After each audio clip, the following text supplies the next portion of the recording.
prêt et prête? Oui? J'entends pas grand-chose, hein? Wow! Encore une fois, merci beaucoup d'être présent. Et je vous présente Françoise Susset, qui va faire une conférence sur le couple en transition. Et à la fin, s'il vous plaît, ne veuillez pas partir tout de suite. Je vais vous faire un petit dernier mot de conclusion. Et s'il y a des personnes qui veulent nous aider un peu à empiler des chaises, à pouvoir un petit peu essayer de replacer un peu la salle, ça serait très gentil. On va vous dire où va quoi. Ça va beaucoup nous aider. Merci. À tantôt.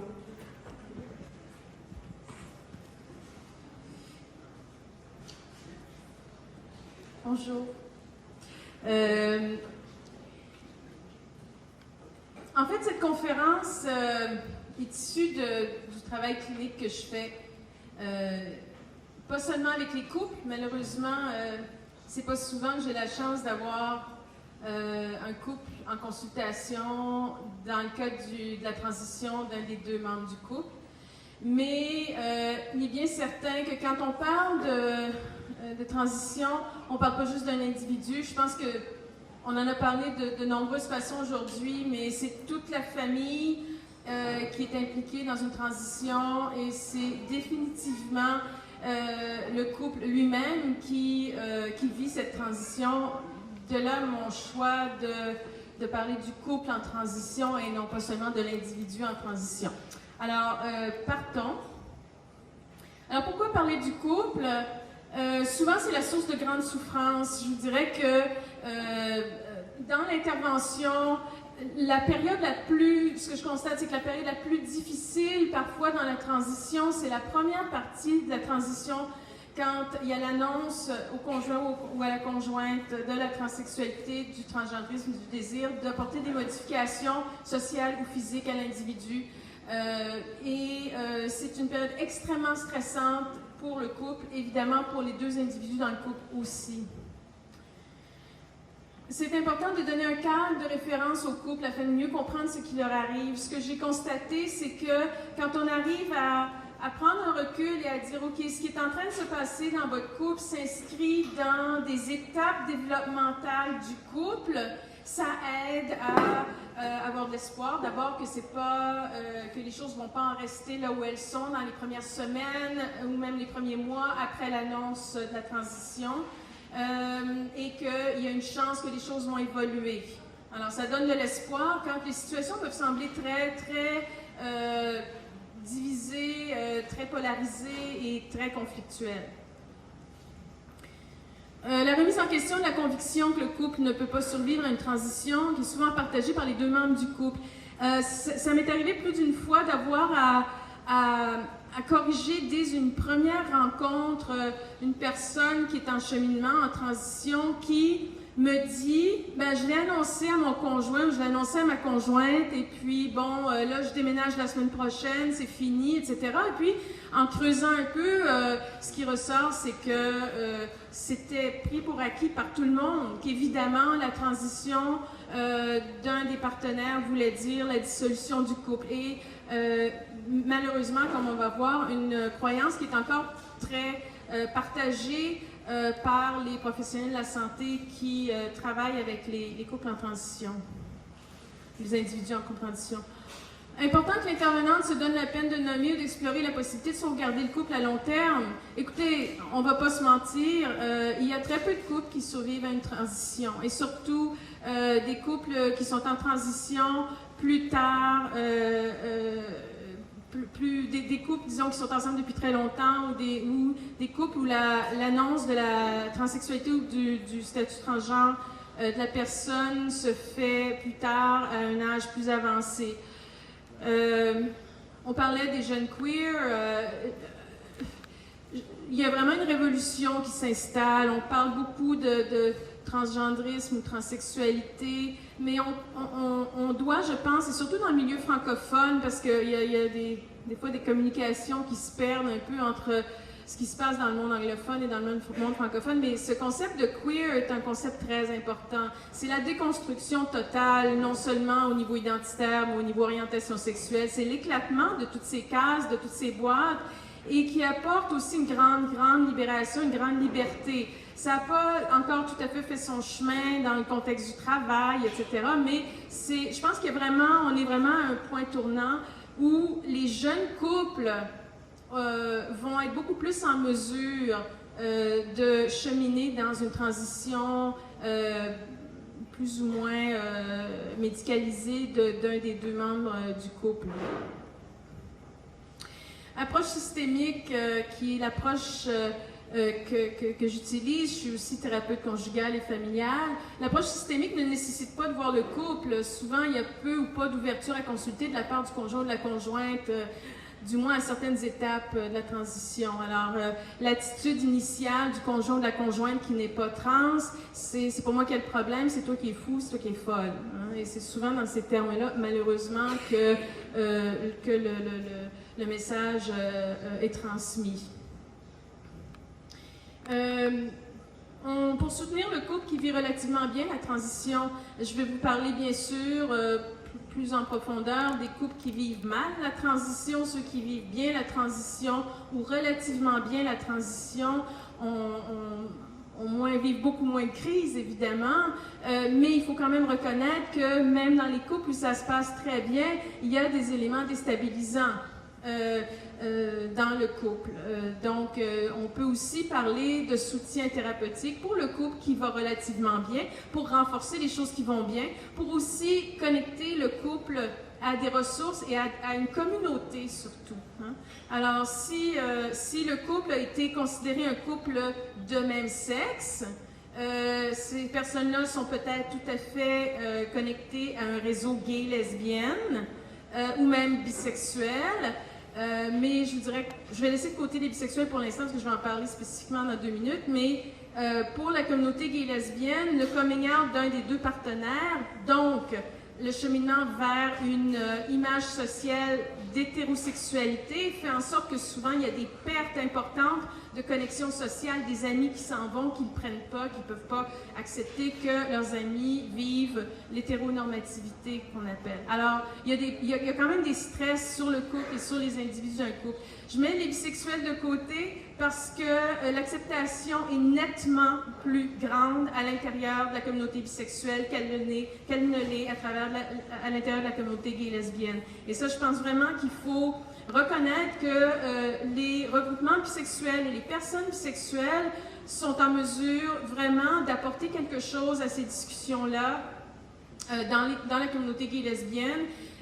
Malheureusement, eux aussi vivent une ostracisation à l'intérieur de la population gay-lesbienne. Alors, ça, c'est un autre volet. Le conjoint ou la conjointe se sent marginalisé par la transition de la personne trans. Ça, c'est un des éléments problématiques, surtout pour un couple qui n'a pas vécu de statut minoritaire et des individus qui n'ont pas vécu avant la transition ou l'annonce de la transsexualité ou du transgendrisme d'un des deux partenaires, ce que c'est que d'être considéré marginal. Alors, c'est une chose de faire un coming out gay-lesbienne quand on se sent attiré, amoureux, amoureuse, etc., d'une personne de son sexe et qu'on dit « Ah, ben, l'amour conquit tout, je fais mon coming out, etc. » C'est une autre chose de dire « Mon coming out est fait pour moi, au plan social, par la transition de mon conjoint ou de ma conjointe. » Et là, c'est une autre paire de manches que d'accepter, de cheminer vers une acceptation d'un statut minoritaire causé par la transition d'un partenaire ou d'une partenaire. L'effacement de l'identité sociale de la conjointe ou du conjoint est dans n'importe quel sens. Si la personne est dans un couple de même sexe, elle se trouve effacée, c'est-à-dire que son identité lesbienne ou gay va être effacée et elle va être perçue à partir de ce moment-là comme hétérosexuelle. C'est pas tout le monde qui le prend. C'est un cheminement aussi d'acceptation. Donc, on ne peut pas présumer que c'est seulement les couples qui étaient perçus hétérosexuels, donc les couples de sexe opposé qui ont une adaptation à faire. C'est aussi les couples qui étaient considérés un couple de même sexe.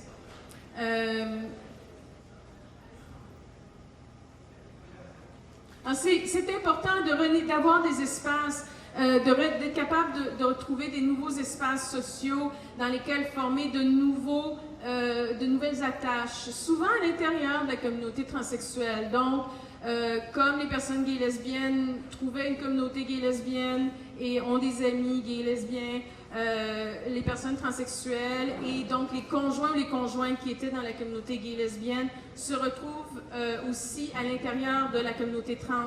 D'où l'importance d'ouvrir les portes aux conjoints et aux conjointes. Hein. Je sais que dans les groupes communautaires, il y a ces efforts qui sont faits d'avoir des soirées, hein, parmi les lundis, les mardis soirs, qu'il y a des soirées où les conjoints, la famille élargie, où la famille est incluse. Et c'est vraiment important parce que souvent, le peu de services qu'il y a pour les personnes transsexuelles, c'est une chose, mais pour les conjoints, les conjointes et les enfants qui ont des parents trans, il y a peu, pas ou rien. Alors, c'est toujours un plaisir pour moi de voir qu'il y a des soirées où les familles et les conjoints, conjointes sont inclus. Bon, alors le coming out. Le coming out, l'annonce au conjoint ou à la conjointe a lieu à une étape très vulnérable de la transition.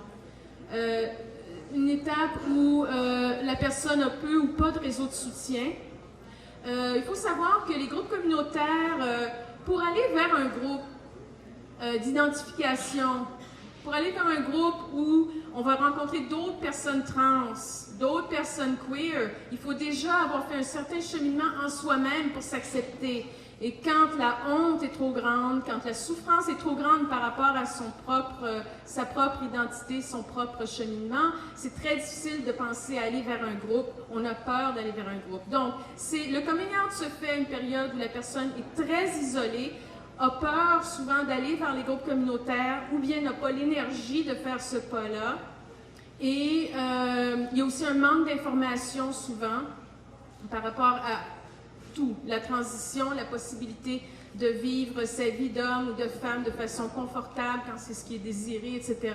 Pauvre estime de soi, parce que ça fait 10 ans, 20 ans, 30 ans, 40 ans que la personne vit de façon camouflée par rapport au monde entier et ça cause plein de difficultés par rapport au fait d'avoir accès à des sources de valorisation. Hein. Alors on peut être valorisé dans certains aspects de son travail, etc., mais au plan interpersonnel, quand on doit toujours vivre caché, c'est difficile d'être en lien avec les gens de façon authentique et de façon réelle. Hein. Alors, ça laisse des blessures importantes. C'est aussi la période du coming out, il y a peu d'outils pour l'affirmation de soi.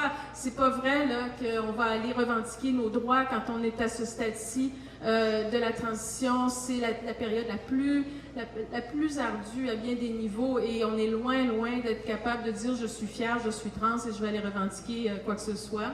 Et le sentiment de honte et de culpabilité. Alors, la culpabilité se précise souvent sous la forme de je peux pas croire que je fais ça à ma conjointe, je peux pas croire que je fais ça à mon conjoint, je peux pas croire que je fais ça à mes enfants, je peux pas croire que je fais ça à mes parents. Il y a énormément de culpabilité, de sentiment quelque part que la personne cause plein de troubles à plein de monde. On parlait de transphobie intériorisée à une autre fierté trans, mais c'est un petit peu ça aussi, c'est l'intériorisation des messages négatifs à son sujet. Alors, c'est ça, peut-être que c'est juste une lubie, peut-être que je me trompe. Ah oui, mais c'est vrai, hein, j'étais suicidaire le mois passé, j'en pouvais plus. Oui, ok, c'est vrai, c'est réel. Oui, c'est vrai, ça fait 30 ans que je me bats contre ces sentiments-là. Ok, c'est légitime, ma démarche est légitime, mais c'est une période où la personne a besoin d'un rappel constant de la légitimité de sa démarche.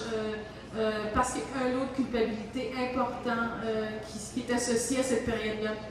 L'anticipation de perte est très grande. Donc, est-ce que la relation va durer ou non? On ne le sait pas, mais en tout cas, ce qui est anticipé la plupart du temps, c'est que la relation ne va pas durer. Donc, il y a déjà, en plus du coming out, il y a ça veut dire donc que je perds ma relation de couple qui dure depuis 20 ans et je dois donc me préparer à tout ça. C'est lourd, hein? Je n'ai pas besoin de vous le dire, mais c'est une période extrêmement difficile. C'est la période où les gens que je côtoie et que je reçois dans mon bureau sont les plus déstabilisés et les plus suicidaires.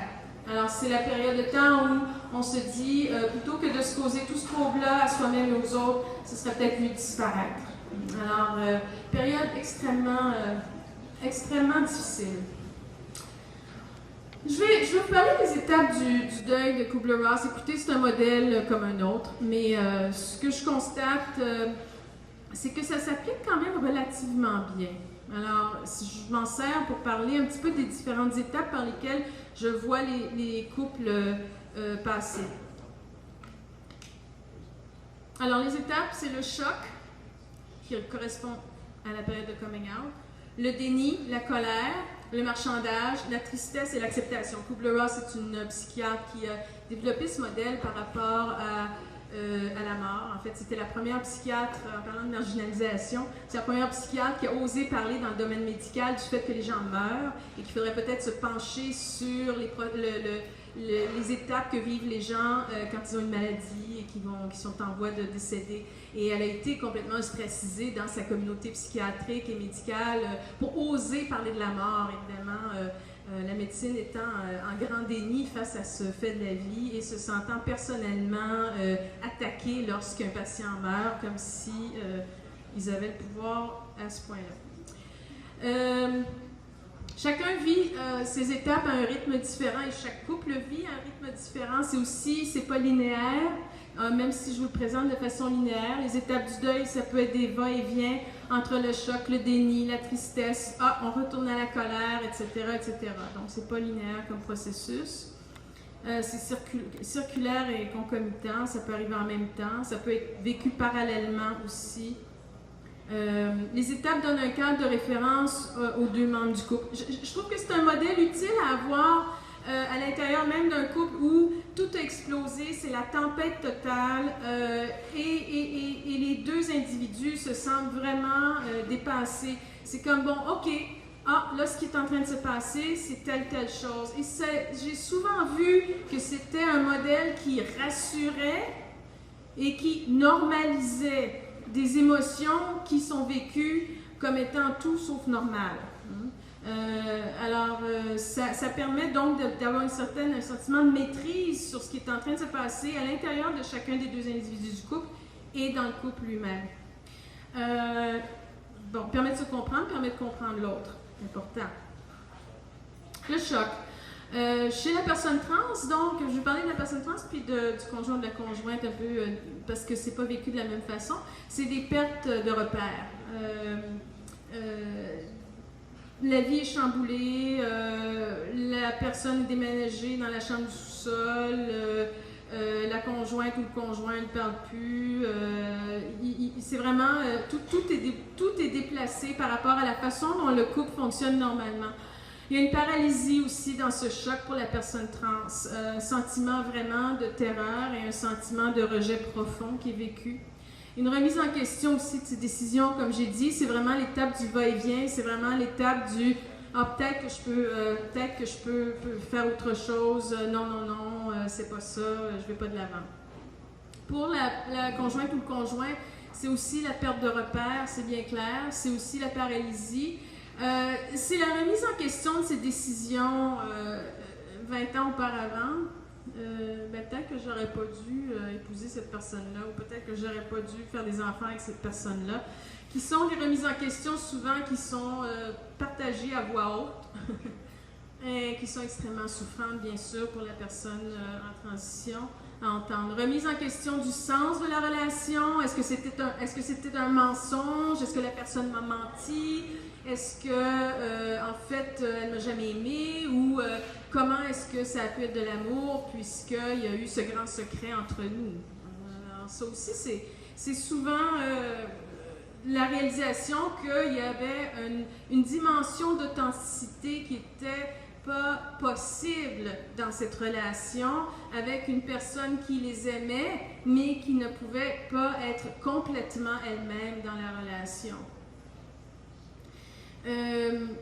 Remise en question de l'orientation sexuelle, bien ça, on espère que ça arrive le plus tard possible. Pour certains couples qui cheminent, il y a le moment où le couple se rend compte que ce cheminement-là va changer aux yeux du monde, peut-être pas à leurs yeux à eux, mais aux yeux du monde, leur orientation sexuelle. Et ça, c'est, si vous voulez, ça parle des deux dimensions. Les deux défis sont les défis interpersonnels entre les deux membres du couple. Et l'autre sphère de défis, c'est les défis sociaux. Alors, souvent, c'est moi, je peux accepter que mon conjoint ou ma conjointe transitionne, mais je peux absolument pas accepter d'être perçu comme un couple gay dans le monde. Il n'est pas question. Hein? Alors, et je vous dirais que c'est souvent cette dimension-là qui est la plus problématique dans le couple. C'est souvent cette dimension-là qui fait en sorte que le couple ne passe pas au travers. Et là, on revient à tout ce qu'on dit par rapport à la lutte, à l'homophobie, à la transphobie, etc. C'est que tant que dans le monde, c'est si effrayant que ça d'être perçu comme un couple de même sexe, ça va aussi avoir un impact sur les couples en transition qui étaient auparavant perçus comme des couples hétérosexuels, des couples de sexe opposé. Beaucoup de projections transphobes, beaucoup d'accusations, et là, la médicalisation, la psychiatrisation de la transsexualité est utilisée à gogo par les conjoints ou les conjointes avec t'es fou, t'es folle, de toute façon, c'est ça, c'est une maladie psychiatrique, j'ai toujours su que tu étais malade, alors c'est très, très, très souffrant, ce sont des attaques extrêmement violentes au plan psychologique. Crainte pour les enfants. Alors, une des premières choses à faire, c'est de rassurer les parents par rapport à l'impact sur les enfants, autant la personne transsexuelle que la personne, que le conjoint ou la conjointe. On n'a pas beaucoup d'études, mais on a quand même quelques documents que je garde précieusement et que j'achemine à qui le voudra sur l'impact sur les enfants d'avoir un parent qui vit une transition. Alors, c'est vraiment important de pouvoir rassurer les parents par rapport à l'impact sur leur enfant parce que c'est toujours la première inquiétude, évidemment, pour le conjoint ou la conjointe particulièrement, qui est moins absorbé par sa propre souffrance et plus absorbé par l'impact sur l'environnement à ce stade-ci. Attaque ou retrait. Alors, c'est aussi, dans cette période de choc, c'est aussi beaucoup d'attaques et beaucoup de retraits émotionnels. Donc, c'est à peu près les deux dynamiques principales à cette étape-ci, encore là, extrêmement souffrant. Et pour la conjointe ou le conjoint, un sentiment énorme d'isolement et de solitude à travers ce qu'il ou elle vit. Peu ou pas de ressources. Il y a peut-être des chats en anglais pour les conjoints et les conjointes, mais en français, il n'y a pas grand-chose. Et encore là, c'est pas l'étape à laquelle un conjoint ou une conjointe va se diriger vers des ressources Internet ou autres. Hein? C'est pas moi qui ai le problème, c'est ma conjointe ou mon conjoint qui a le problème. Dans l'intervention, c'est aider à nommer l'étape, aider à nommer, aider à normaliser et rassurer que ça ne va pas durer toujours. Parce que ce niveau-là d'intensité n'est pas soutenable à long terme. Ça nous sauve. Remise en question et exploration. Donc, quand la personne remet en question sa décision d'aller de l'avant dans sa transition, c'est vraiment de ramener pourquoi est-ce que cette remise en question existe. Ah, c'est à cause ça revient au stress qui existe dans le couple. On aide le couple à cheminer, on aide l'individu à cheminer vers une façon de gérer ce stress-là autrement. Explorer avec la personne trans la possibilité d'attendre. Alors, je vais entendre d'attendre que le choc soit passé avant de se féminiser, masculiniser ou d'entreprendre des démarches médicales. Bon, écoutez, je vais nuancer là, mais je vous dirais que le facteur, à mon avis, le facteur qui a le plus d'impact, la variable qui a le plus d'impact dans la durée du couple, c'est la capacité à la personne trans de prendre en considération les étapes où se trouvent les conjoints ou les conjointes. Que c'est pas toujours possible quand ça fait 30 ans ou 40 ans qu'on souffre puis que là on a décidé qu'il faut absolument aller de l'avant, c'est pas toujours possible. Mais dans la mesure du possible, si c'est possible de laisser le conjoint ou la conjointe cheminer, de lui donner du temps, parce que vous, ça fait 30 ans que vous vivez avec cette réalité-là, mais votre conjointe, ça fait 2 semaines qu'elle sait. Fait que quelque part, là, c'est de lui donner le temps à elle ou à lui de cheminer, de lui apporter de l'information, de lui laisser vivre des étapes difficiles qu'il ou elle est en train de vivre. Pas de garantie, il n'y a jamais garantie nulle part dans ce processus-là, mais ce que j'observe, c'est que cette considération-là aide. C'est un facteur très aidant. Encourager la patience. Vous savez, la patience, quand on... Pour ceux et celles d'entre vous qui avaient terminé votre transition, si vous n'aviez pas la patience avant, vous l'avez acquise. C'est immanquable. Le déni, donc. Alors, le déni s'exprime comment? Chez la personne trans, souvent, ça a beaucoup marqué son parcours identitaire. Hein, combien d'argent dépensé sur une garde-robe féminine qu'on jette à la poubelle, puis 6 mois après, on en rachète une autre, et puis 2 ans après, on la met à la poubelle. Non, j'ai pas besoin de ça. Alors, le déni, c'est très connu pour la personne qui est en souffrance depuis longtemps par rapport à son identité. Remise en question des sentiments associés à la dysphorie de genre. Là, je commence à entendre, c'est peut-être pas ça. Ou c'est peut-être pas nécessaire pour moi de faire une transition. Je pense que si dans mon milieu immédiat, on peut m'appeler par mon prénom de choix et puis des pronoms masculins ou des pronoms féminins pour mon prénom féminin, ça va me suffire. Pas de problème, on y va avec ça. Pour certaines personnes, c'est vrai que ça va suffire. Pour d'autres, c'est un déni par rapport aux besoins fondamentaux, aux besoins réels, mais il n'y a pas de crainte parce que ces besoins-là vont réémerger. Chez les conjoints, refus de croire à la transsexualité du conjoint ou de la conjointe. C'est pas ça, c'est une lubie, c'est encore une de tes histoires. Tu t'en fais à croire, tu t'inventes des affaires, t'es folle, t'es fou. Ça, le fou, le folle, il y en a fréquemment. Refus d'accepter les références et les documentations. Donc, je veux rien savoir. De toute façon, c'est pas moi qui ai le problème, c'est toi. Retour au déni entre les étapes de la transition. Alors, ça c'est fréquent. Hein? C'est, finalement, la personne a commencé l'hormonothérapie, le conjoint, la conjointe a réussi à cheminer vers l'acceptation de l'hormonothérapie. Et puis, après ça, il s'agit de commencer à discuter chirurgie. Ah ben là, non. Il n'y a plus question. Et là, on retourne en arrière et on retourne aux étapes précédentes avec choc, déni. Même si tout ça, vous avez expliqué et que la conjointe ou le conjoint semblait l'entendre la première semaine, vous lui avez annoncé que vous êtes trans, puis là, je vais faire ci, je vais faire ça. En passant, là, c'est pas la peine de tout étaler la première semaine. C'est bien assez juste de savoir que vous êtes trans. On peut attendre, les détails viendront après. Donc, c'est ça, on retourne en arrière souvent à chaque étape.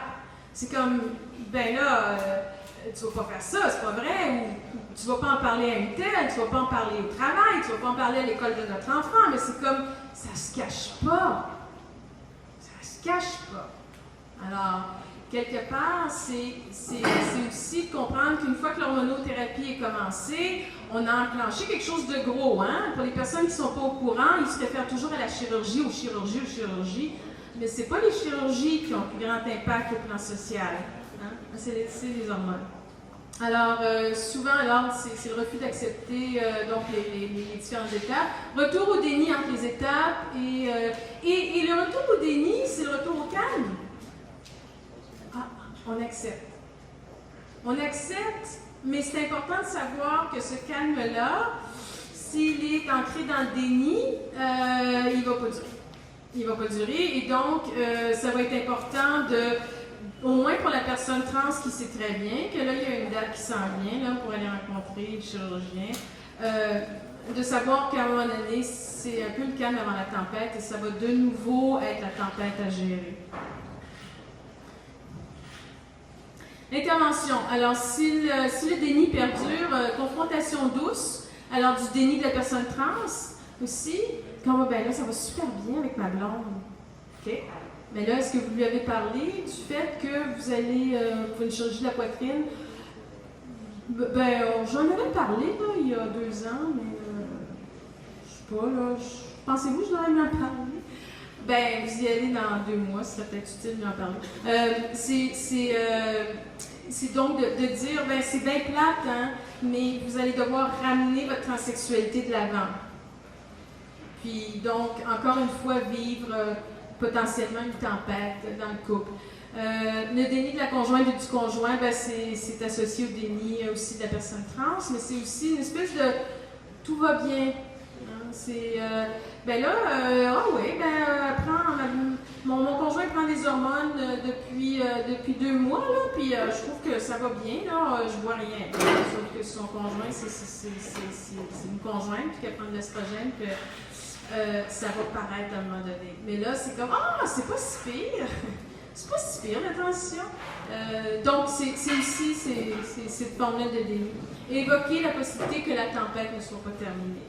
Pourquoi? Parce que je veux pas être casseuse de fun, là, quand la tempête est calmée, mais d'être en déni par rapport au fait qu'il y a encore des conflits qui s'en viennent, ça fait en sorte souvent que quand le conflit arrive, les personnes sont moins bien préparées.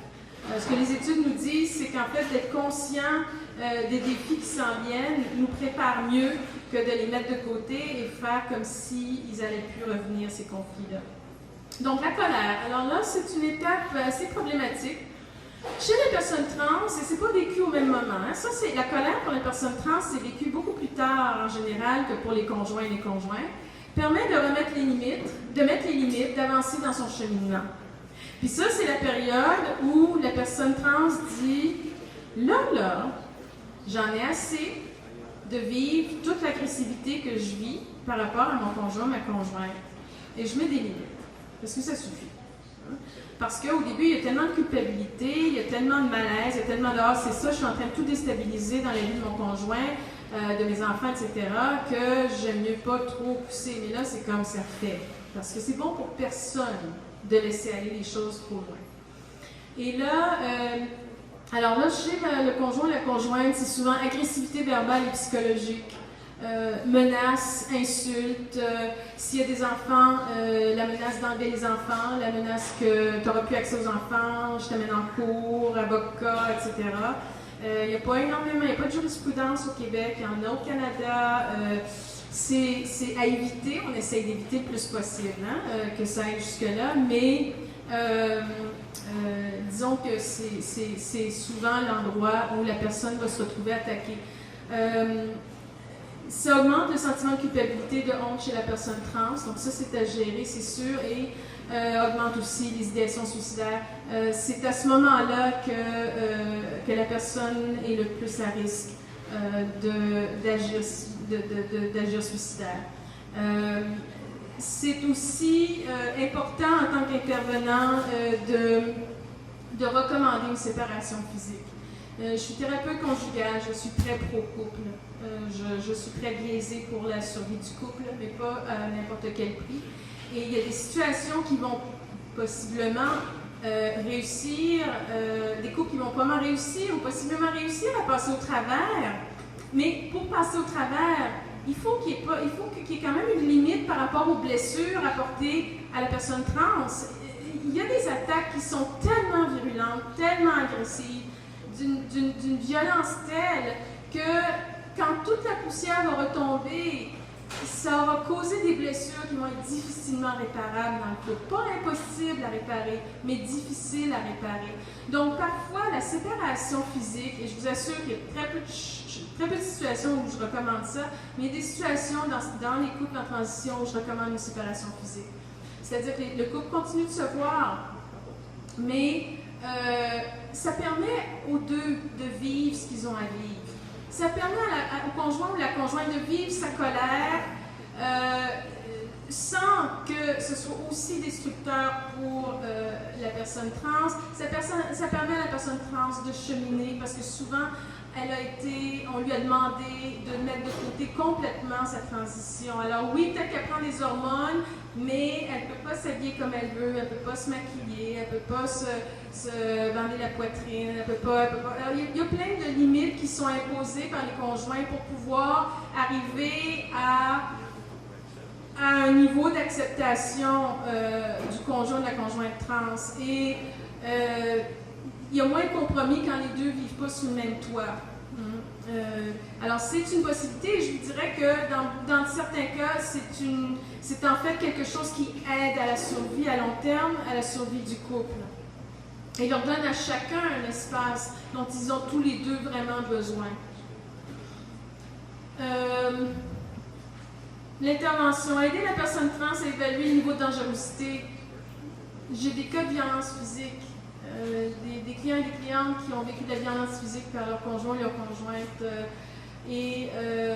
C'est important, j'ai parlé il y a quelques mois au regroupement des intervenantes en maison d'hébergement pour femmes victimes de violences et je leur ai dit, parce qu'elles me disent « Oh, mais les femmes qui ont fini leur transition, il n'y a pas de problème, elles ne dérangent pas, mais celles-là qui ont l'air d'être entre les deux, c'est elles qui ont le plus besoin de vos services. » Alors, on a fait des petites mises au point, je pense que ça va porter fruit. Donc, évaluer le niveau de dangerosité, parce qu'il y a un niveau parfois inquiétant. Contrer les menaces avec de l'information juste, donc les menaces par rapport aux enfants, je vais le dire à ton travail, puis tu vas perdre ta job, c'est sûr. Puis, donc, vraiment pallier à ces messages-là ou contrer ces messages-là. Aider la personne aussi à rejoindre des groupes de soutien. Et des groupes de défense des droits. Faire le lien avec les vulnérabilités historiques provenant du harcèlement. Ah oui, parce que cette violence-là, à cette étape-ci du couple, c'est pas les premières violences vécues par la majorité des personnes transsexuelles. Systématiquement, quand je fais mes premières rencontres avec quelqu'un et que je demande si la personne a vécu des violences, je n'ai même pas besoin de poser la question, ça vient spontanément. Et j'ai des personnes qui ont toffé leur dysphorie de genre pendant 40 ans, 50 ans, qui peuvent en parler, mais quand il s'agit de ce qu'ils ont vécu à l'école, ils sont en sanglots. Donc, il y a un niveau de violence déjà que la personne trans a vécu souvent avant ce défi-là dans son couple. Et donc, il y a une certaine vulnérabilité. On peut dire qu'il y a peut-être des résiliences aussi, mais je vois souvent des vulnérabilités du fait que ce n'est pas la première expérience de violence dans la vie de la personne. Et donc, c'est vraiment important d'être vigilant puis d'aider la personne à se sentir légitimement, à se sentir légitime et sentir qu'elle a le droit de mettre des limites à cette violence-là, qu'elle a le droit de se soutirer de cette violence-là. Ah oui, ouais, c'est ça, le taxage, le harcèlement qui était vécu. Réduire le sentiment de culpabilité et de honte et encourager la mise en place de limites. La mise en place d'affirmation de soi. C'est pas évident, hein. C'est pas évident, mais c'est vraiment fondamental de dire vous n'avez pas à accepter ce genre de traitement. C'est pas parce que vous êtes trans que vous méritez d'être traité de cette façon-là. Ça n'a jamais été vrai, même à l'école secondaire, et surtout pas maintenant, et encore moins maintenant. Alors, de vraiment parler de la possibilité de se défendre, de se protéger. Mais c'est compliqué, hein, parce que si vous avez travaillé dans le domaine des femmes et des hommes victimes de violences conjugales, c'est pas un étranger qui tape dessus, c'est pas un étranger, c'est la personne qu'on aime, c'est la personne avec qui on fait sa vie. Ça vulnérabilise énormément. Hein. Alors, comment se défendre et comment se protéger en sachant que de s'éloigner, ça peut contribuer à la perte de la relation, c'est pas évident du tout. Le marchandage fait partie des étapes du deuil de Kubler-Ross. Alors, chez la personne trans, c'est accepte ou propose des compromis excessifs afin de préserver la relation. Exemple, accepte d'attendre que l'enfant de 4 ans atteigne 18 ans avant de faire sa transition. Ce n'est pas un compromis raisonnable et ce n'est pas un compromis nécessaire non plus. L'enfant n'a pas besoin de ça. Au contraire, l'enfant vivra beaucoup mieux à 4 ans qu'à 18 ans. Mais ça, c'est le genre de marchandage. C'est bon, mais si tu restes dans ma vie, si tu continues de m'aimer, voilà ce que je suis prêt ou prête à faire.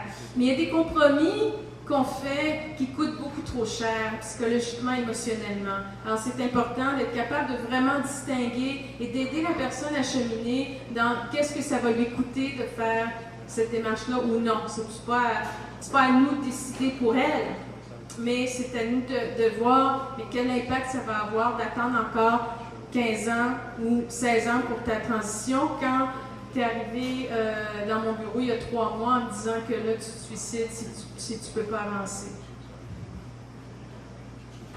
Bon, chez la conjointe ou le conjoint, tentative de contrôler la transition de la personne trans. Et ça peut être un compromis jusqu'à un certain point. Oui, ben là, OK, je dis OK pour les hormones, mais là, je dis pas OK pour le coming out à l'école du petit. Ben là, je dis OK mais pas OK pour ça. Donc, c'est le marchandage, et jusqu'à un certain point, ça peut être utile de dire OK, je veux bien retarder d'une semaine, d'un mois ou 2 mois. Non, mais je parlais là de faire ça dans 6 ans. Non, je ne peux pas retarder 6 ans. Alors, le marchandage se manifeste parfois de cette façon-là. Offre des incitatifs à arrêter, ralentir ou contenir la transition. Alors, comme j'ai dit, et c'est moi-même qui suis surprise d'entendre ça, souvent le défi pour les conjoints ou les conjointes, c'est pas autant la transition de la personne, son corps, etc., à l'intérieur de la maison, entre 4 murs. C'est quand on sort de la maison. C'est là que la crise a lieu. Ça fonctionne bien jusque... Bien. Bon, on s'entend, mais il y a, chez certains couples, un niveau d'acceptation. Même des seins qui poussent, puis même des seins qui partent, puis même de ci, puis de ça. Il y a un niveau d'acceptation du moment que ça reste entre 4 murs. Encore là, pas évident de camoufler une transition, ça fait partie du déni, souvent chez les conjoints et les conjointes, et des fois même chez les personnes trans, de pouvoir cacher leur transition. Mais c'est vraiment un des outils, si on veut, de marchandage. Quand on sort de la maison, puis que là, on commence à faire le coming out au travail, à l'école du petit, avec les voisins, comment ça, tu ne vas pas sortir de même? Qu'est-ce qu'ils vont dire, les voisins? Oh, les voisins, c'est stressant, les voisins. Donc, c'est là où ça se gâte, hein? Alors, et de beaucoup. Si ça a duré jusque-là, et c'est ça que je trouve tellement malheureux. Quelque part, c'est ça qui m'attriste tellement, c'est de voir que le couple aurait une possibilité de survivre à la transition. L'amour est là. Souvent, il y a beaucoup d'amour, il y a quelque chose de très solide. Puis que ce qui fait tilt par rapport à la survie de la relation, c'est même pas la transformation du corps et l'affirmation de l'identité de l'autre. Encore, c'est acceptable dans le couple, c'est quand on sort de la maison. Mais là, on rejoint les problèmes d'homophobie, de transphobie. Là, on a un gros problème social. Parce que tout ce qu'on peut faire par rapport à l'acceptation des couples de même sexe, parce que c'est souvent dans ce sens-là, pas toujours, hein, il y a des couples qui étaient gays et lesbiennes qui sont pas capables de sortir de la maison parce qu'ils ne veulent pas être vus comme hétéronormatifs, comme hétérosexuels. Hein, ça, c'est un autre défi. Mais disons que le plus grand défi est souvent dans l'autre sens. Je ne suis pas lesbienne. Alors, c'est ça que j'entends souvent des conjoints et des conjointes. Je ne suis pas lesbienne, je ne suis pas gay. Non. Vous ne serez jamais gay ou lesbienne. Personne qui vous demande d'être gay ou lesbienne. On vous demande juste est-ce que vous aimez cette personne-là, est-ce que vous pouvez rester avec cette personne-là. Vous pouvez vous adapter, on y est. Intervention. Explorer les compromis demandés ou proposés à la conjointe ou au conjoint. Ouverture de la part de la personne trans à négocier, accepter des compromis raisonnables, on souligne raisonnable, à ralentir, modifier son processus de transition afin de donner la chance à la conjointe ou au conjoint de cheminer. J'ai vu des choses qui fonctionnaient quand il y avait une possibilité de ralentir certains aspects de la transition. La tristesse. Alors ça, c'est l'étape du deuil qui commence à être moins conflictuel, hein, en principe. Manque d'énergie. Alors, pour la personne trans, le manque d'énergie pour la transition, le travail, etc. Ben là, c'est comme, puis là, c'est l'étape des rendez-vous à puis en finir en plus. Alors, l'électrolyse, etc. Manque d'énergie, fatigue, grande fatigue. grande fatigue émotionnelle, parce que là, la tempête, ça fait déjà des mois et des mois qu'elle dure. Il y a souvent eu un déménagement à travers tout ça. Sentiment de perte de contrôle. Sentiment de lâcher prise, mais aussi de perte de contrôle. De dire, ben là, je sais plus quoi faire pour faire durer le couple, pour faire survivre mon couple. Sentiment de découragement, de désespoir et des idéations suicidaires. On y revient. En passant, j'ai eu une maison de crise qui m'a appelé cette semaine pour me demander de donner des formations sur la réalité trans. C'est le fun. Chez la personne trans, donc chez la conjointe ou conjoint, sentiment de perte de contrôle aussi. Prise de conscience de la profondeur de la crise qui sévit dans le couple. Reconnaît qu'il n'est pas possible d'arrêter ou de contenir la transition de la personne trans. Ça, c'est fondamental. C'est le moment où, là, on n'est plus dans le déni, ça va aller de l'avant, je n'y peux rien, cette personne que j'ai aimée, que j'aime, va se transformer et moi, je dois me positionner par rapport à ça. Commence à prendre conscience des pertes associées à la rupture. Parce qu'il y a ça aussi, c'est comme, bon, mais là, j'ai tellement lutté contre mon conjoint, ma conjointe trans, je me suis même pas donné la possibilité d'arrêter de lutter, d'arrêter d'être en réaction, puis juste de voir qu'est-ce que ça représente. Et mon Dieu, si je perds cette relation-là, qu'est-ce que ça représente aussi? Période de retrait ou de repliement sur soi-même et possibilité aussi d'idéation suicidaire chez les conjoints. Alors, ça, c'est important aussi à savoir si on soutient les conjoints et les conjointes. Puis les conjoints et les conjointes aussi qui peuvent vivre de l'ostracisation à l'intérieur de leur famille. Je t'avais toujours dit de ne pas épouser, ou je t'avais toujours dit de ne pas faire des petits avec lui ou avec elle. Donc, vulnérabilité accrue pour la personne, pour le conjoint ou la conjointe. L'intervention pour faciliter l'accès aux ressources, thérapeutes, documentation, groupes de soutien, etc. pour les conjoints qui ne sont pas encore nécessairement soutenus à ce niveau-là. Parfois nécessaire de faire une rencontre de couple afin de faciliter la référence à un autre professionnel. C'est bien sûr que je ne peux pas suivre un couple quand j'ai suivi quelqu'un individuellement, que je suis thérapeute individuel, mais je peux rencontrer le couple juste assez longtemps pour essayer d'aider la conjointe ou le conjoint à identifier ses besoins et les diriger vers d'autres ressources professionnelles et autres. Ça peut prendre des mois, des semaines ou bien des décennies. Des niveaux d'acceptation différents aussi. Hein? Alors, accepter que la transition aura lieu et qu'elle n'y peut rien pour le conjoint ou la conjointe. Acceptation de certains aspects de la transition. Donc, d'apprivoiser les effets de la transition, les effets sur le corps de l'autre, de ses hormones, ses chirurgies. Mais l'acceptation globale peut prendre des années. Je pense que c'est pas nécessairement un objectif réalisable à court terme dans beaucoup de situations, mais qui se fait petit à petit, avec patience, avec le fait justement que le conjoint ou la conjointe a eu la possibilité de prendre un recul et même de quitter la relation. On connaît tous des gens qui se sont séparés durant la transition, c'était fini, mais quelques années plus tard, c'est pas nécessairement une relation amoureuse qui reprend, mais c'est une relation forte qui reprend, où on reconnaît le parcours de vie, de partage de vie de 10 ans, 20 ans, 15 ans, etc., qui a été fait, et on lui donne une place à l'intérieur de la vie des deux individus. Peut mener à une reprise de la relation de couple, peut mener à une relation chaleureuse mais sans devenir un couple. Parfois trop de blessures de part et d'autre.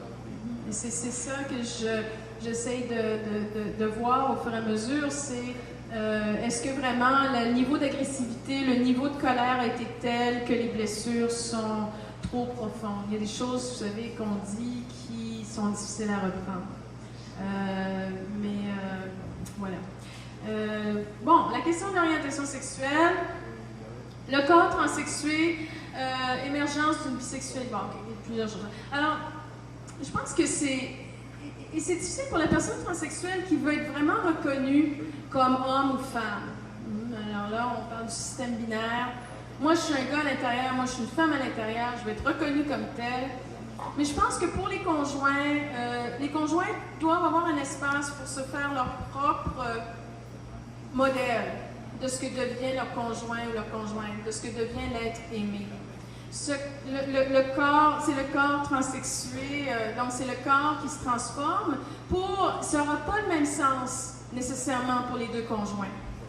Puis c'est correct. C'est correct. Ça peut, avec le temps, devenir quelque chose de commun. J'ai travaillé avec des couples où, au début, par exemple, c'était très important pour la femme transsexuelle d'être vue comme femme par sa conjointe. Je suis une femme, je suis une femme, je suis une femme, je suis une femme, je suis juste une femme, j'ai juste été une femme, j'ai jamais été autre chose qu'une femme. Mais quelques années plus tard, elle est mieux capable de reconnaître, je suis une femme, mais bon, je suis une femme spéciale. J'ai un parcours de vie spécial. Et ce parcours de vie spécial, en fait de moi un être plus intéressant, un être qui a encore plus à offrir. Alors, il y a des positions qu'on peut prendre en transition qui ne sont pas nécessairement les mêmes positions qu'on prendra 5 ans plus tard. Où on est peut-être moins investi dans la transition, et plus assuré, et plus confiante et confiant dans son identité masculine et féminine. Mais c'est là, parfois, où les conjoints vont avoir des discussions. L'émergence d'une bisexualité, je dis souvent, pour les personnes transsexuelles, la bisexualité est ça fait fréquemment partie ça émerge un peu en même temps que la transition. Alors, j'ai des gens qui viennent me voir en début moi, vous savez, je pose même pas la question, je pense, sur l'orientation sexuelle, ça m'intéresse peu, dans le sens que c'est fluide, et puis que... mais des fois, j'ai des gens qui me disent, mais là, je veux juste vous dire, là, moi, là, je suis lesbienne, là, je suis lesbienne, je vais rester lesbienne, je suis lesbienne, je suis lesbienne, je suis lesbienne. Parfait, vous êtes lesbienne. Lesbienne, un petit astérix à côté. Puis un an et demi après, c'est comme...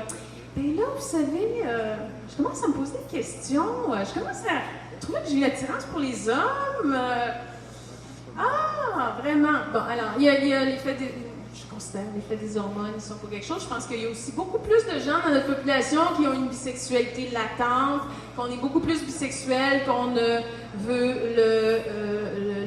le reconnaître même en soi-même. Que la transition... ce que je dis souvent, c'est quand on a déconstruit son propre corps, comme on déconstruit son propre corps dans une transition, le corps de l'autre, ça n'a pas nécessairement une si grande importance que ça.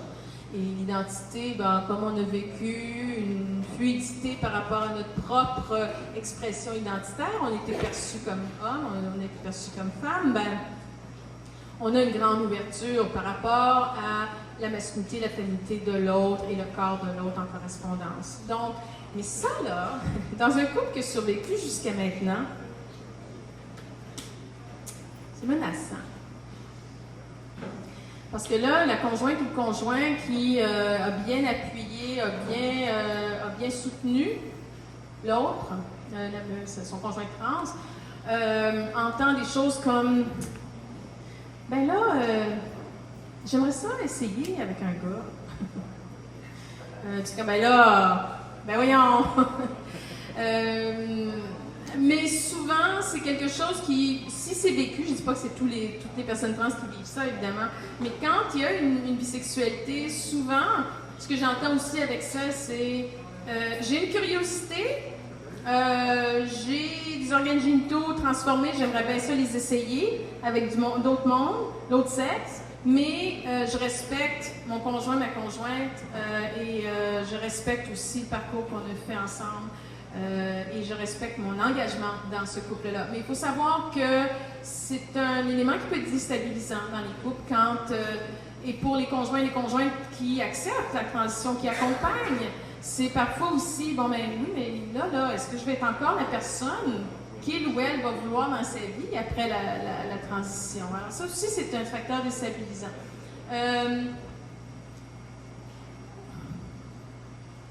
Transformation de l'identité sociale pour le conjoint ou la conjointe, on en a parlé. L'acceptation de la marginalisation pour le couple de même sexe, entre guillemets. Je mets ça entre guillemets parce que c'est un parcours quand même unique, mais le couple va être perçu comme un couple gay ou lesbienne, tout simplement, parce qu'il n'y a pas une grande variété dans notre société, il n'y a pas bien de choix par rapport à ça. L'acceptation de l'hétéronormativité pour les couples de sexe opposé, et ça dépend du degré d'acceptation des deux membres du couple par rapport à leur identité distincte. Parce que ça compte aussi, c'est comment la personne s'identifie et le degré de bien-être, de sécurité, de soutien que chacun peut trouver par rapport à son identité et son orientation sexuelle. L'amour et la sexualité. La sexualité, chez le conjoint ou la conjointe, ça dépend de la capacité d'érotiser le corps transformé. Bon, alors, on a une plus grande capacité d'érotisation de corps qu'on ne le sait. Et si on s'en donne la peine, on se découvre des capacités d'aimer le corps transformé parce que c'est le corps de la personne qu'on aime, tout simplement. Et ça n'a pas besoin d'être une affirmation d'une orientation sexuelle. Ça a juste besoin, ça me rappelle, comment elle s'appelle, Clémence Desrochers, qui longtemps a dit « Moi, je ne suis pas lesbienne, j'aime Louise. » Là, je pense qu'elle a fait un coming out, mais c'était ça. Hein? C'était « Moi, je suis pas lesbienne, j'aime Louise. » Alors, c'est « Moi, je suis pas hétéro, je suis pas lesbienne, je suis pas gay, j'aime mon conjoint, ma conjointe trans. » Remise en question, exploration de ce qui appartient à la sphère sexuelle. Il y a tout un travail à faire au niveau, justement, du corps transformé, de ce que ça représente pour chacun, pour la personne qui vit cette transformation, pour la personne aussi, pour le conjoint ou la conjointe, et remise en question de l'importance de la sexualité. Vous savez, chez beaucoup de couples, quelle que soit leur orientation sexuelle, les deux, après 15 ans ou 20 ans de vie de couple, la sexualité n'est pas nécessairement au centre absolu de la vie de couple. C'est important, c'est une dimension importante. Mais la sexualité, je parle là de la sexualité dans son sens le plus strict de génitalité, n'est pas nécessairement le centre de la vie du couple. Donc, il y a des couples qui restent ensemble, qui s'aiment, qui ont une sexualité, disons, plus large, sensualité, et qui s'accommodent très bien avec ces accommodements-là. Daniel, est-ce qu'il me reste du temps ou non? Je ne sais pas à quelle heure j'ai commencé. Hein? OK. Là, je pense que... Mais je voulais vous faire passer un petit clip. J'ai essayé de faire l'année passée à super, puis ça n'a pas marché. Est-ce qu'il y en a qui connaissent Star Trek? Vous allez me... Bon, OK. J'allais dire vous montrer votre âge, mais pas nécessairement. Il y a des jeunes ici. Star Trek et Gene Roddenberry étaient vraiment Gene Roddenberry en particulier était vraiment des avant-gardistes incroyables et ont fait passer avec l'excuse de parler d'autres planètes, toutes sortes de concepts intéressants. Je voulais vous passer un petit clip. Malheureusement, écoutez, s'il y a moyen de sous-titrer un clip de YouTube, dites-le moi, là, j'ai pas trouvé. Alors, il est en anglais, mais ça dure genre 30 secondes. Mais j'ai trouvé que c'était un épisode intéressant. Alors, c'est un épisode que certains vont reconnaître, qui s'appelle L'Hôte. Et dans L'Hôte... Ah! Bon, oui. Oh, OK, j'avais ça aussi. Problème avec les PowerPoint quand on fait ça l'un après l'autre. Alors, au niveau de l'amour, je vais juste terminer. Question existentielle très large qui se pose. Que veut dire aimer? Hein? Qu'est-ce qui me fait aimer cette personne? Est-ce que c'est son corps? Est-ce que c'est ce qu'il y a à l'intérieur? Et est-ce que la personne est la même? Et qu'est-ce qui reste de cette personne à travers sa transition? Et je dis souvent, les couples qui survivent à la transition, j'aime dire, c'est les plus belles histoires d'amour. Les plus belles histoires d'amour. Parce que ça veut dire vraiment de se poser des questions profondes sur la signification du couple et la signification de l'autre et sa relation à l'autre. Voilà. Alors justement, je voulais vous parler de Star Trek. Alors en 91, et je me rappelle d'avoir vu cette émission-là en plus, ça m'avait frappé. Alors c'était l'autre. Alors l'autre, il y a une planète. Puis sur cette planète, il y a une population qui s'appelle les Trills. Et les Trills, c'est des individus qui ont l'air sexe masculin, sexe féminin, pas mal, Mais en fait, les corps sont des enveloppes. À l'intérieur de ce corps-là, il existe un être qui est la personne réelle, qui est l'individu, qui est vraiment... Et dans cet être-là, qui s'appelle le symbiote, il y a toute la mémoire et toute l'expérience de l'individu qui est contenue dans cette créature qui est à l'intérieur de la personne. Donc, les trilles, ce qu'ils font, c'est que quand un corps vieillit et meurt, ben, ils prennent le symbiote puis le transplantent dans un autre corps. Pas plus compliqué que ça. Et donc, la personne continue de vivre parce que dès qu'elle est transplantée, tous les souvenirs, toute l'expérience antérieure de la personne est communiquée à l'être, au corps, à l'enveloppe dans laquelle elle était transplantée. Crusher, qui était toujours souvent en arrière-plan dans ces épisodes, elle tombe en amour avec un très beau thrill qui s'appelle Odan. Mais Odan est blessé gravement. Et ils doivent donc transplanter d'urgence le symbiote, qui est toute la personne, toute la mémoire, etc., de la personne, dans un autre être. Et là, Dr. Crusher va rencontrer, en fait, le nouveau corps de son amoureux, Odan. Et j'ai trouvé que c'était assez intéressant. Alors, je vais juste vous faire passer le vidéoclip rapidement. C'est très rapide.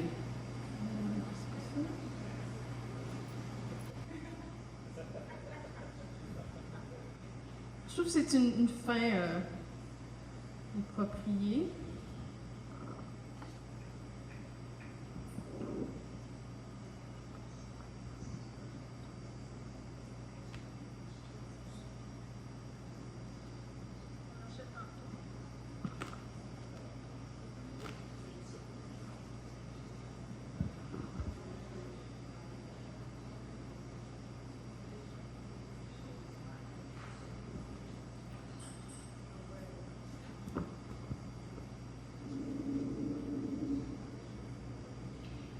Yes, I am still Odan, and I still love you.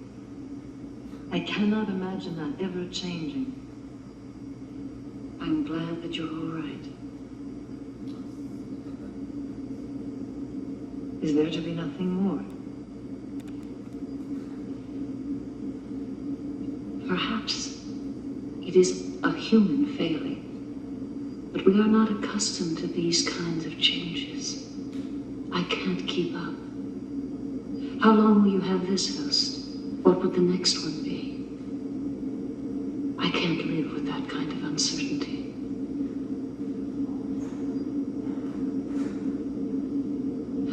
Perhaps someday our ability to love won't be so limited.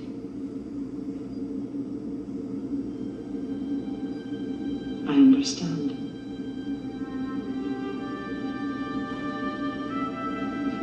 Odan,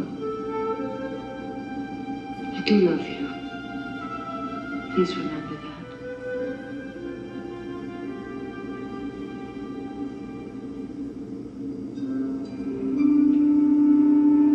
I will never forget you.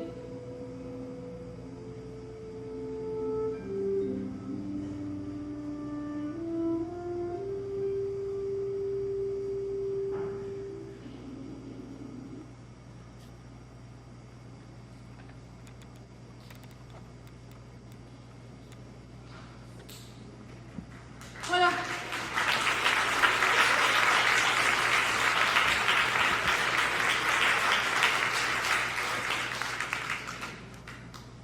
Est-ce qu'on a le temps pour des questions? Est-ce qu'il y a des questions, des commentaires? Est-ce que vous pouvez venir au micro parce que sinon les gens ne vont pas entendre? Oui, alors une traduction c'est, elle dit, Dr. Crusher dit, peut-être qu'un jour notre capacité d'aimer ne sera pas si limitée. Voilà un parle des êtres humains.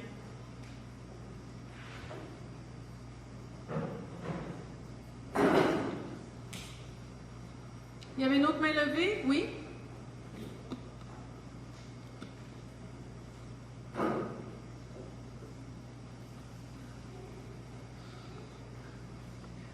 I'm Trill. You're Trill? Yeah. And I kept my Beverly Crusher. Alors, elle dit, elle est Trill, donc elle est de cette espèce, et elle a pu garder sa conjointe. Hein? Alors, elle a traversé avec sa conjointe. Ouais. But I have a personal thank you. Oh non.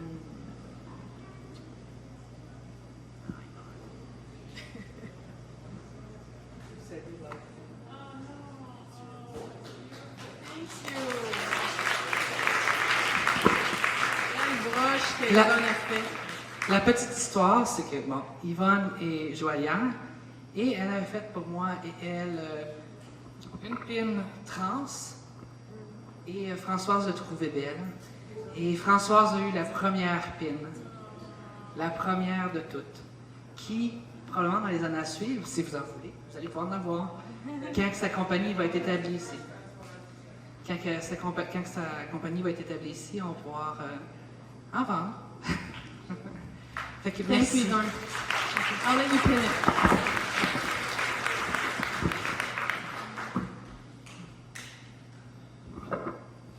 Alors, merci. J'avais deux questions. Je sais de ma situation est légèrement différente, comme quelqu'un dont le conjoint était déjà trans quand je l'ai rencontré.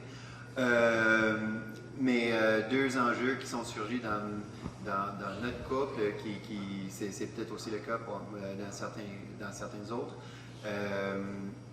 Y a-t-il, excuse-moi si vous avez déjà touché ça, mais qu'avez-vous à dire au sujet de situations où il pourrait y avoir un conflit dans le couple et qui n'a pas nécessairement rapport du tout avec la transition ou avec la transidentité, mais soit les conjoints, soit le psychiatre, ou le psychologue ou l'aidant va avoir tendance à l'attribuer parce que c'est une chose qui peut arriver.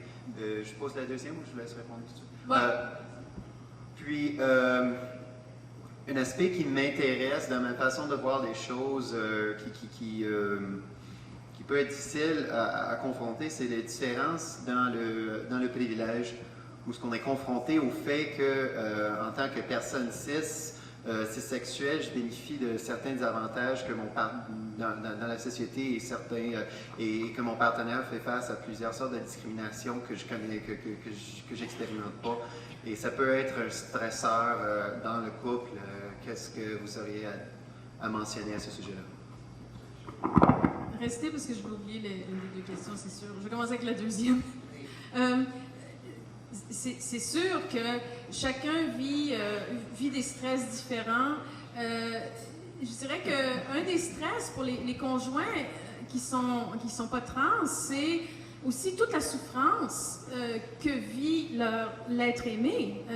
Toutes les discriminations, tous les rejets, toutes les étapes que la personne doit franchir, toutes les craintes par rapport au coming out, le travail, etc.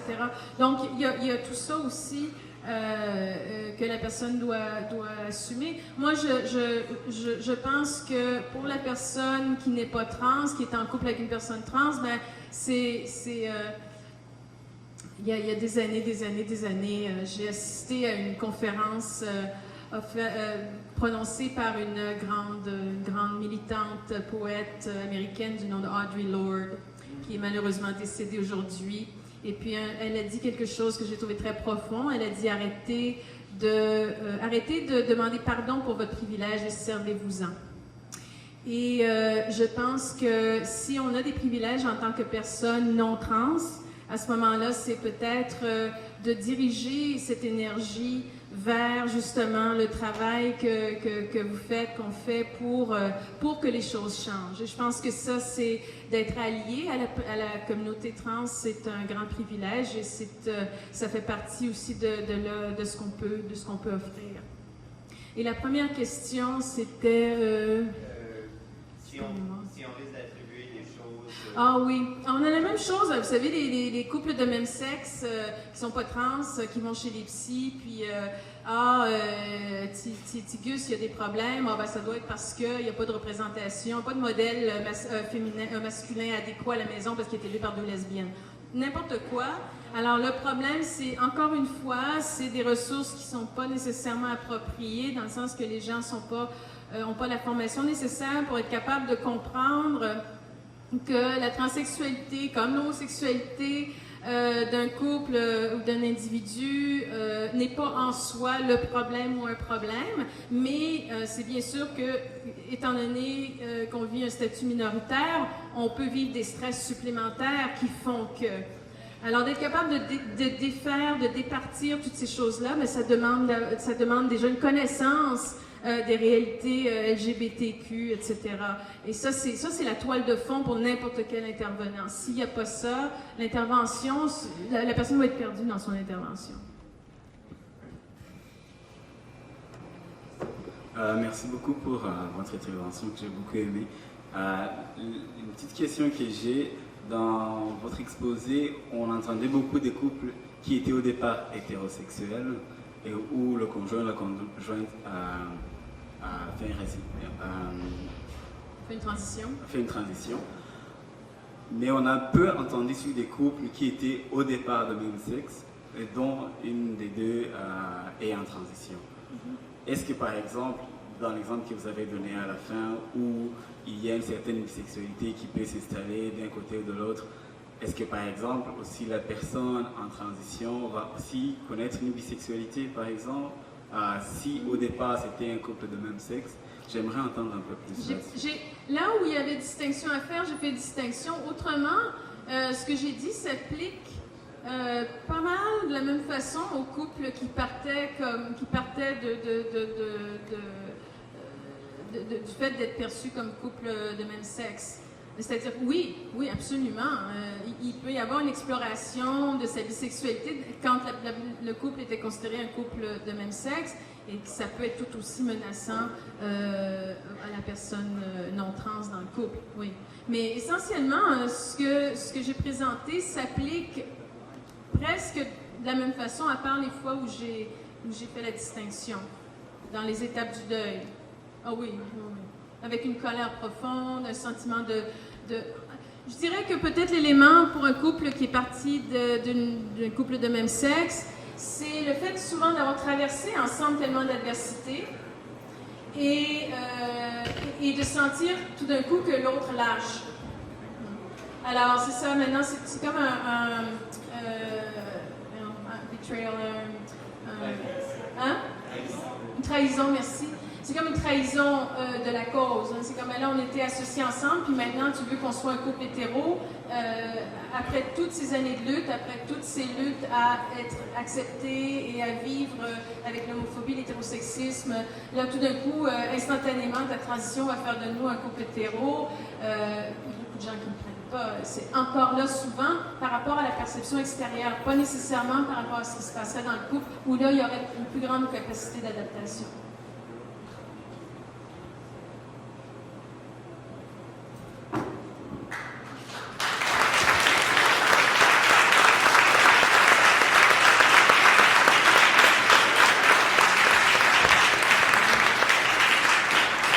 Merci Françoise.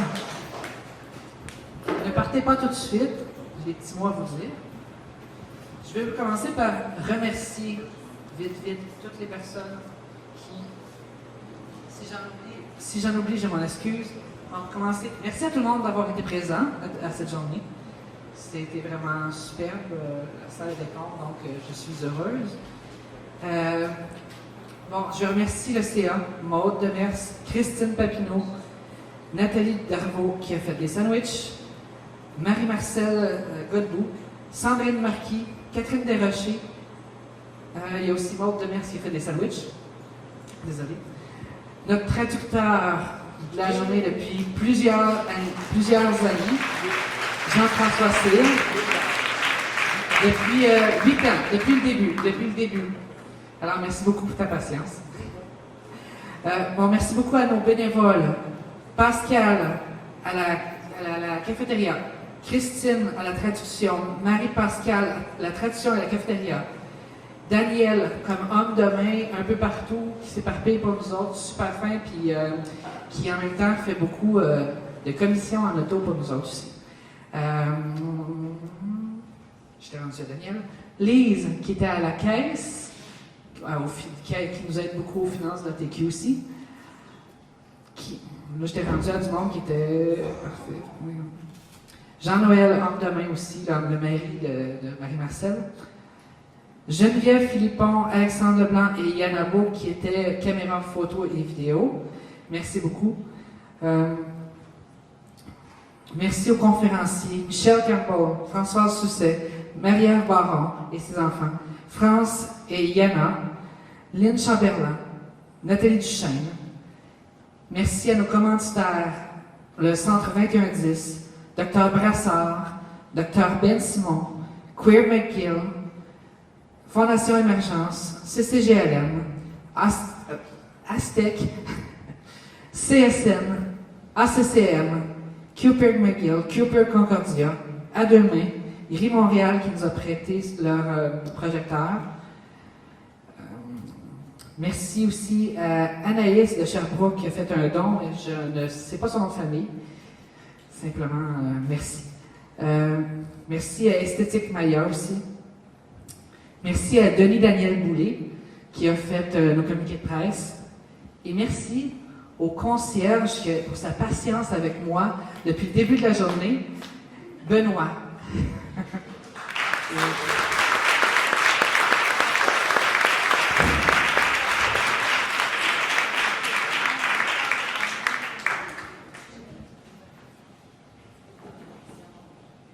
Oui, n'oubliez pas de ramener les machines de traduction. Don't miss to bring the machine of translation. N'oubliez pas de. Sophie, là, pour faire, toi. T'as pas fini ta journée encore? Bon, avant bon, je vous invite encore au gala qui est à 9h30. Arrivez tôt si possible. Avant le gala, il y a un film documentaire qui dure 1h30, pas loin du Cléo. Alors, il y a des petits pamphlets en avant, donc si vous voulez passer la soirée bien occupée, comme documentaire puis gala, il y a l'information en avant. Et je crois que j'ai passé à travers. Est-ce que vous avez aimé ça ici? Oui? Bon. Alors, merci énormément. Je voudrais aussi qu'on donne un gros merci, un bel applaudissement à Daniel, notre belle présidente.